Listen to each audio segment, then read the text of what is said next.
अल्लाह रब्बुल इज़्ज़त का जितना भी शुक्र अदा किया जाए वो कम होगा, क्योंकि तमाम तर खदशात के बावजूद बिला आखिर इस बरस हज की मनासिक की अदायगी का बाकायदा आगाज़ हो चुका है। जो ही मनासिक हज की अदायगी के मनाजिर रिलीज़ किए गए तो दुनिया भर के मुसलमानों में खुशी के साथ साथ अफसरदगी की लहर भी दौड़ी। खुशी इस बात की कि अल्लाह ताला इस उम्मत से राज़ी हो गया है और हिजाज़ मुक़द्दस के दरवाजे उम्मत के लिए खोल दिए हैं। और ज़रा सी अफसरदगी ये थी कि जिस मकाम पर 25 से 30 लाख लोग हज अदा करने के लिए इकट्ठे होते थे तो इस बरस महज 1000 लोग ये फरीज़ा सर अंजाम दे रहे हैं। इस्लाम के 5 अरकान में से एक हज के मनासिक का बुध 29 जुलाई से आगाज़ हो चुका है। ताहम कोरोना वायरस की आलमगीर वबा की वजह से इस बरस हज की अदायगी अलामती नौयत की है। सऊदी हुकूमत ने सऊदी अरब में मुकीम सिर्फ 1000 अफराद को फरीज़ा हज अदा करने की इजाज़त दी है। उनमें से सिर्फ 30% सऊदी शहरी हैं, जबकि बकिया का ताल्लुक दीगर मुल्कों से है जो ऑलरेडी सऊदी अरब में मुकीम हैं। हम सब की आज की वीडियो में आपको कोरोना वबा के ज़ेर साया मनासिक के हज की अदायगी के मनाजिर दिखाएंगे, लेकिन आगे बढ़ने से पहले रेड बटन पर क्लिक करके और बेल आइकॉन को प्रेस करके हम सबके सब्सक्राइबर्स बनना मत भूलिए, ताकि हरमैन शरीफैन से रिलेटेड तमाम न्यूज़ आप तक हर वक्त और बर वक्त पहुँचती रहें।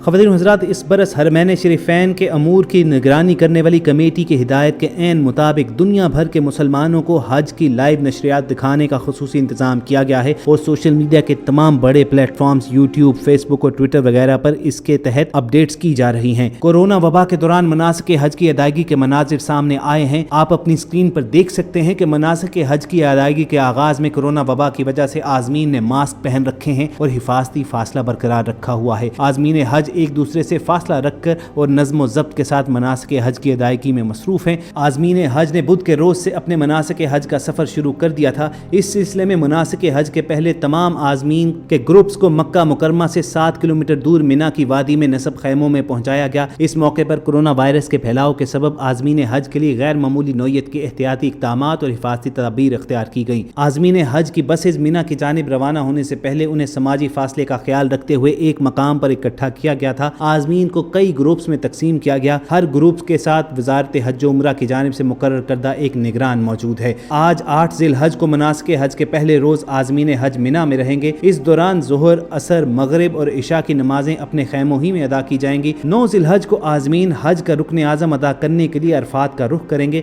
अरफात में खुतबा हज के बाद ज़ोहर और असर की नमाजें एक वक्त में कसर करके पढ़ी जाएंगी। गुरूब आफ्ताब के बाद हुज्जाज कराम मुज़दलिफ़ा रवाना हो जाएंगे। मगरिब और इशा की नमाजें एक वक्त में पढ़ने के बाद हुज्जाज कराम जुमेरात की शब मुज़दलिफ़ा में गुजारेंगे और जुमा 10 ज़ुल्हज को हुज्जाज कराम मुज़दलिफ़ा में नमाज फजर अदा करके मिना वापस लौटेंगे। यहाँ पहुँचकर सबसे बड़े जुमरातुल अक़बा को कंकरियाँ मारी जाएंगी। उसके बाद कुर्बानी होगी। फिर हुज्जाज कराम सर मंडवाकर अहराम की हालत से बाहर आ जाएंगे। उसी रोज़ मक्कातुल मुकर्रमा में मस्जिद हराम में तवाफ़ ज़ियारा किया जाएगा और रात मिना वापस आकर गुजारी जाएगी। आज़मीन हज के क़याम के लिए मिना में ख़ुसूसी कम्प्लेक्स कायम किया गया है। सऊदी हुकूमत ने आज़मीन हज की सिक्योरिटी के लिए कोरोना से शफायाब 300 हेल्थ वर्कर्स और सिक्योरिटी एहलकारों को तैनात कर रखा है। यौम अरफा के लिए मस्जिद निमरा में भी आज़मीन के लिए मखसूस निशान लगा दिए गए हैं। हरमैन शरीफैन की इंतज़ामिया की जानिब से इस बरस लोगों को हज के दौरान फैसिलिटेट करने के लिए खुसूसी कवायद और ज़वाबित तय किए गए हैं। जिन लोगों को इस साल हज की इजाज़त मिली, मक्का मुकरमा पहुँचने के बाद उनके कोरोना की जाँच की गई। आज़मीन हज को पहले अपने घरों में क्वारंटीन रहने के लिए कहा गया था। उसके बाद मक्का के होटल्स में उन्हें 4 दिनों तक क्वारंटीन किया गया। हज के बाद भी उन्हें लाजमी क्वारंटीन में रहना होगा। आज़मीन को 5 दिनों तक चलने वाले मनासिक हज की अदायगी के दौरान मास्क पहनना लाजमी होगा और उन्हें सोशल डिस्टेंसिंग का भी ख्याल रखना होगा। हुक्काम ने काबा के चारों तरफ घेराबंदी कर रखी है और कहा है कि काबा और हजर अस्वद को छूने की इजाज़त नहीं होगी। हुकूमत ने इसके अलावा आज़मीन की सेहत का ख्याल रखने के लिए खुसूसी मराकज़, मोबाइल क्लिनिक्स और एम्बुलेंस तैनात की हैं। कोरोना की वबा के पेश नज़र हुज्जाज कराम आबे ज़मज़म कूलर्स या नल से हासिल नहीं कर सकेंगे। इसके बजाय उन्हें पैक शुदा बोतलें फराहम की जाएंगी। एक बोतल एक ही फ़र्द के लिए काफ़ी होगी। इस बरस जिन 1000 लोगों को हज करने की इजाज़त दी गई है उनकी उम्रें 20 से 50 बरस के दरमियान हैं और ये भी ख्याल रखा गया है कि उन्होंने इससे कबल हज ना किया हो। हाजियों को हज की अदायगी से कबल और उसके बाद 2 मरहलों में क्वारंटीन में रहना पड़ेगा और मनासिक हज की अदायगी के दौरान भी उन्हें कवायद व ज़वाबित का ख्याल रखना होगा। शैतान को मारने के लिए जो कंकरियाँ फराहम की जाएंगी उन्हें पहले स्टेलाइज और जरासीमों से पाक किया जाएगा। तमाम फ़राइज़ की अदायगी के दौरान चेहरे पर मास्क पहने रखेंगे। हाजियों को अपनी जाय नमाज भी खुद साथ लेनी होगी। ये उन चंद कवायद व ज़वाबित में शामिल हैं जिनका सऊदी हुक्काम ने ऐलान किया था। इस्लामी अकायद के मुताबिक अगर माली सूरत हाल और सेहत इजाज़त दे तो मुसलमानों के लिए ज़िंदगी में कम अज़ कम 1 मरतबा हज करना फ़र्ज़ है। गुज़िश्ता बरस दुनिया भर के तकरीबन 25 लाख से ज़ायद मुसलमानों مسلمانوں نے حج کا فرض ادا کیا تھا، اس سال البتہ تاریخ میں پہلی مرتبہ حج اتنے محدود پیمانے پر ہو رہا ہے۔ اس سال صرف 1000 کے قریب اور محض سعودی عرب میں مقیم افراد حج ادا کر سکیں گے۔ یہ پہلا موقع ہے کہ دنیا بھر سے کوئی بھی غیر ملکی حج ادا کرنے نہیں آئے گا۔ سعودی حکام نے بتایا کہ محض 30% لوگ سعودی شہری ہیں، جبکہ باقی 70% لوگوں کا تعلق مختلف ممالک سے ہے جو سعودی عرب میں مقیم ہیں۔ جن لوگوں کو حج کرنے کی اجازت دی گئی ہے ان میں ایسے ہیلتھ کیئر ورکرز اور سیکیورٹی کے شعبے سے وابستہ افراد بھی شامل ہیں جو کووڈ-19 کے وبائی مرض سے صحت یاب ہو چکے ہیں۔ حکومت کے مطابق یہ ان لوگوں کی خدمات کو خراج تحسین پیش کرنے کا طریقہ ہے۔ خادم حرمین شریفین کی خصوصی ہدایت پر مسجد الحرام میں صحن کعبہ کے علاوہ داخلی اور خارجی راستوں پر رہنمائی کے بورڈز اور سٹیکرز لگائے گئے ہیں۔ اس کا مقصد مسجد الحرام اور اس کے اطراف حجاج کرام کی نقل و حرکت کو آسان اور منظم بنانا اور سماجی فاصلے کو یقینی بنانا ہے۔ اس کے علاوہ مسجد الحرام میں ویل چیئرز کے ساتھ ساتھ بجلی سے چلنے والی 660 چھوٹی گاڑیاں موجود ہیں۔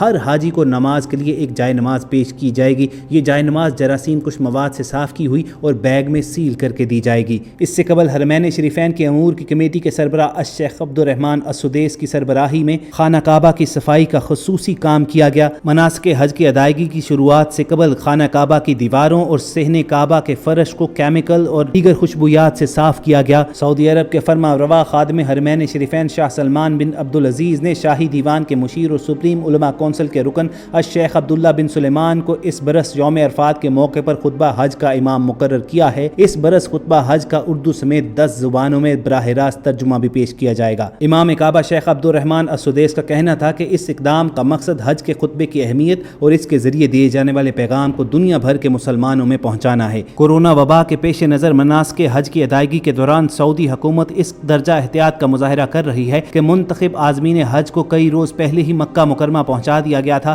جہاں ایام حج کے آغاز سے قبل وہ ایک ہوٹل میں علیحدہ کمروں میں مقیم تھے۔ اس کے علاوہ مینا کے خیموں میں بھی انہیں سماجی فاصلہ برقرار رکھنے کی ہدایت کی گئی ہے اور اس کو یقینی بنانے کے لیے خصوصی انتظامات کیے گئے ہیں۔ حرمین شریفین کی سیکیورٹی کے ڈائریکٹر کا کہنا تھا کہ اس مرتبہ حج کے دوران سیکیورٹی کے سلسلے میں کسی طرح کی تشویش نہیں ہے۔ عازمین کو کورونا وائرس کی وبا کے خطرے سے بچانے پر توجہ دی جا رہی ہے اور یہی سب سے بڑا خطرہ ہے۔ واضح رہے کہ کورونا وائرس کی وبا کے پیش نظر اس سال حج کو منسوخ کرنے کا خدشہ پیدا ہو گیا تھا، تاہم بعد میں سعودی حکومت نے حج کے انعقاد کا اعلان کرتے ہوئے اسے انتہائی مختصر رکھنے کا فیصلہ کیا تھا۔ سعودی حکومت کے اس فیصلے سے جہاں دنیا بھر کے لاکھوں مسلمانوں کو مایوسی ہوئی، وہیں بعض لوگوں نے اسے اللہ کی مرضی قرار دیا تھا۔ ان سب کے علاوہ عازمین حج کی آمد نہ ہونے کی وجہ سے سعودی عرب کو اقتصادی لحاظ سے بھی نقصان کا سامنا کرنا پڑا ہے۔ سعودی عرب کی آمدنی کا دوسرا سب سے بڑا ذریعہ حج اور عمرہ سے ہونے والی انکم ہے۔ عازمین حج کی تعداد انتہائی مختصر رکھنے کے فیصلے سے دنیا کے دیگر ملکوں کے مسلمانوں کی طرح پاکستان کے مسلمانوں کو بھی مایوسی ہوئی۔ لاکھوں پاکستانیوں نے حج کے لیے درخواستیں جمع کروائی تھیں اور انہیں امید تھی کہ حج شروع ہونے سے قبل کورونا وائرس کی وبا ختم ہو جائے گی، لیکن ایسا نہ ہونے کی وجہ سے وہ اب مناسک حج کو اپنی ٹی وی سکرینز پر ہی دیکھ کر صبر کریں گے۔ لیکن نہایت افسوس کے ساتھ کہنا پڑتا ہے کہ بعض ایسے لوگ بھی ہیں جو اس فیصلے کے خلاف بولتے ہیں اور سعودی حکومت پر تنقید بھی کرتے ہیں۔ ان سے ہم سب محض یہی گزارش کریں گے کہ آپ حالات کی نزاکت کو سمجھنے کی کوشش کیجیے اور اللہ تعالیٰ نے جو موقع فراہم کیا ہے اسی پر شکر ادا کیا جائے۔ حج ایک ایسا ایونٹ ہے کہ جہاں دنیا بھر کے کونے کونے سے 30 سے 40 لاکھ افراد مکہ المکرمہ اور مدینہ منورہ کا رخ کرتے ہیں، اور ذرا تصور کیجئے کہ اگر ان میں سے ایک شخص بھی کورونا وائرس کا کیریئر ہوا تو ذرا سی بد احتیاطی کی وجہ سے یہ بیماری دوبارہ سے دنیا بھر کے ملکوں میں پھر پھیل جائے گی اور اس کی ذمہ داری مسلمانوں پر ڈال دی جائے گی۔ سعودی حکومت نے دنیا بھر کے علماء سے مشاورت کرنے کے بعد ہی یہ ٹف اور ہارڈ ڈیسیژن لیا ہے، اور دنیا بھر کے جید علماء کا فیصلہ یہی تھا کہ اس برس حالات کی نزاکت کے سبب حاجیوں کی تعداد کو مختصر رکھا جائے۔ تو امت کے اس اجتماعی فیصلے کا ہر ایک کو احترام کرنا چاہیے۔ امید کرتے ہیں کہ آپ ہمارا نقطہ نظر سمجھ گئے ہوں گے۔ کوشش ہم نے کی کہ آپ تک مناسک حج کی ادائیگی کے کچھ مناظر پہنچائے جائیں۔ اگر آپ کو ہم سب کی یہ کاوش اچھی لگی ہو تو اس ویڈیو کو لائک کر کے فیس بک اور واٹس ایپ کے ذریعے دوسرے لوگوں کے ساتھ بھی شیئر کیجیے گا، اور حج سے متعلق تازہ ترین نیوز حاصل کرنے کے لیے آپ ریڈ بٹن پر کلک کر کے اور بیل آئیکن کو پریس کر کے ہم سب کے سبسکرائبرز بننا مت بھولیے۔ بہت جلد کسی اور سیشن میں دوبارہ ملاقات ہوگی۔ اپنا اور ارد گرد کے لوگوں کا خیال رکھیے اور ہم سب کے ساتھ جڑے رہیے۔